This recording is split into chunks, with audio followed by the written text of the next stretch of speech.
This week on Inside Boulder News, Boulder County residents can now text 911 for help in emergencies. The Republican presidential candidate debate takes place at CU, and Boulder Reads benefits from a family-friendly Halloween party. Welcome to Inside Boulder News. I'm Ashley Prill. Residents across Boulder County are now able to text 911 for help in emergencies. While the service adds convenience, it comes with very specific instructions. Everybody seems to text now instead of voice. We have a press release now that's out there, which is very important, to where we say that you call if you can and text if you must. Even though texting is available, there's definitely a delay involved in it in regards to just, a voice is a lot quicker, a lot easier.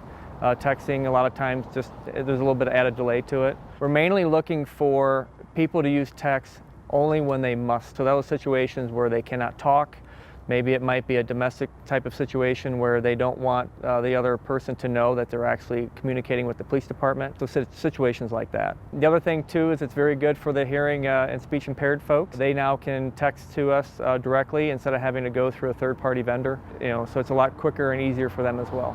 At the Boulder Police and Fire Communications Center, there are at least 3 and up to 5 dispatchers available at any given time.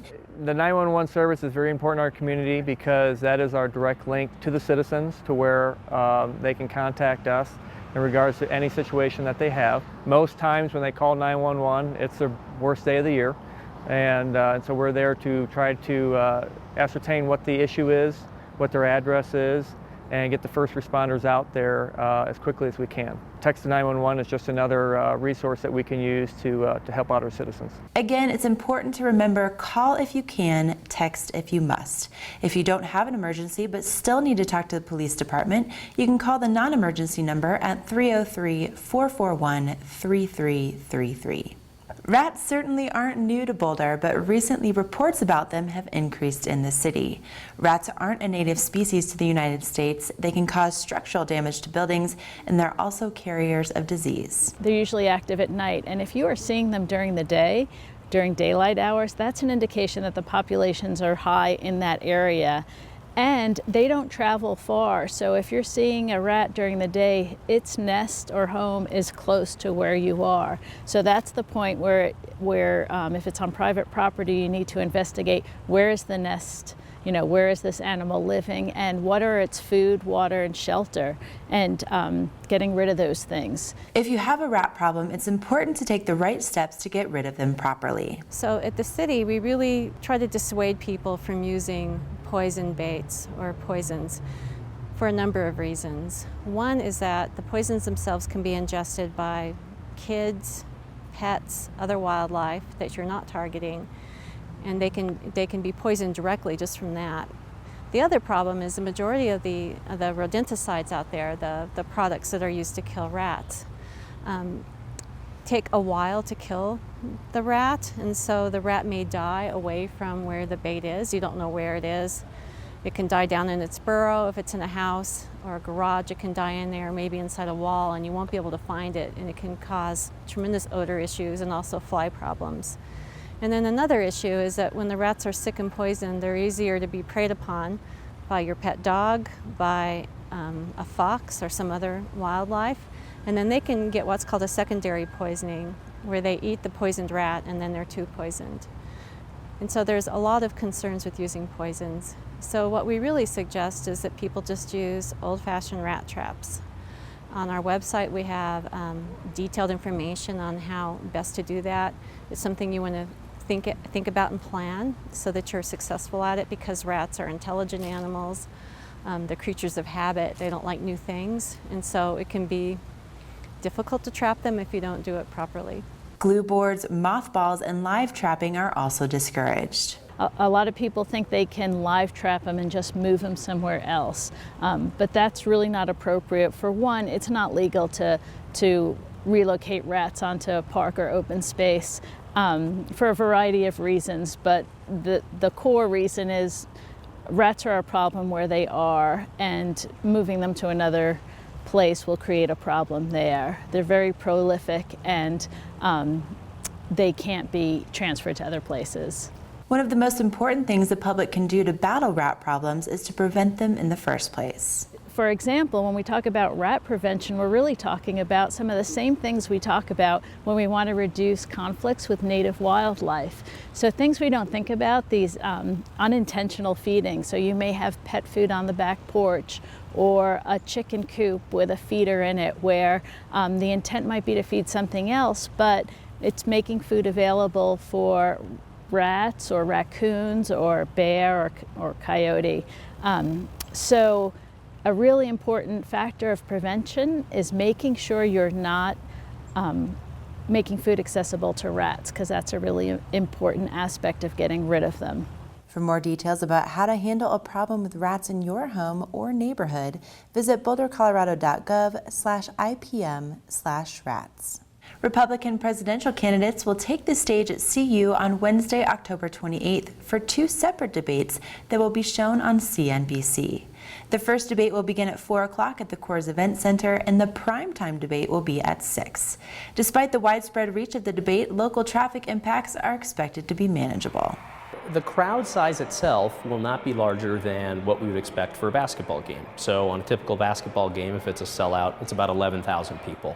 So we will only have about 1,000 plus attendees, around 500 media. So it's not so much the number of vehicles necessarily, it's really more some of the road closures. So the only road closure on campus will be at Regent Drive, where we will not have through traffic going there. So if that's normally a thoroughfare for you to get around town, that will be closed from noon Tuesday to noon Thursday.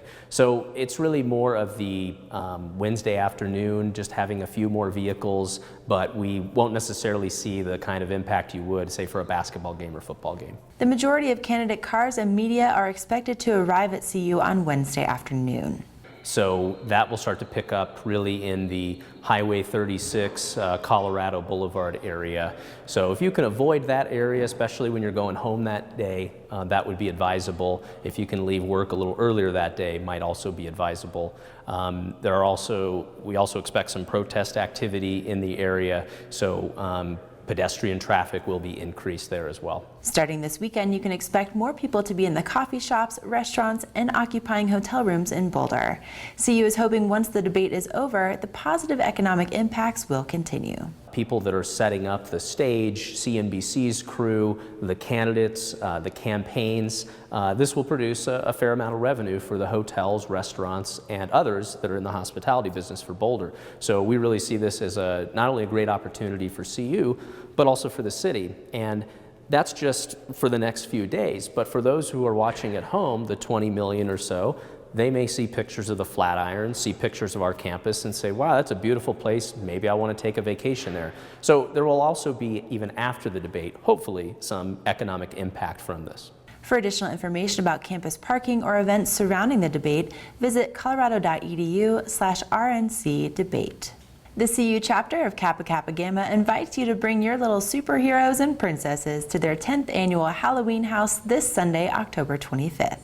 So this is a perfect event for the little kids in town, from as little as toddlers and they're walking to as old as 9 and 10 years old if you've got some siblings. The girls will open up their dorm rooms and they can go trick or treat inside the little hallways, and the girls just open up the doors, and so it's warm, safe, they're inside, daylight.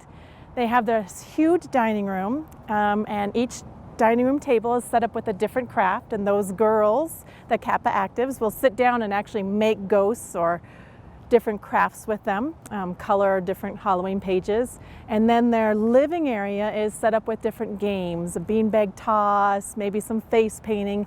And these sorority girls at CU just embrace these little kids. And so it's, like I said, it's inside, it's warm, the girls are friendly to them, and it's safe and not scary.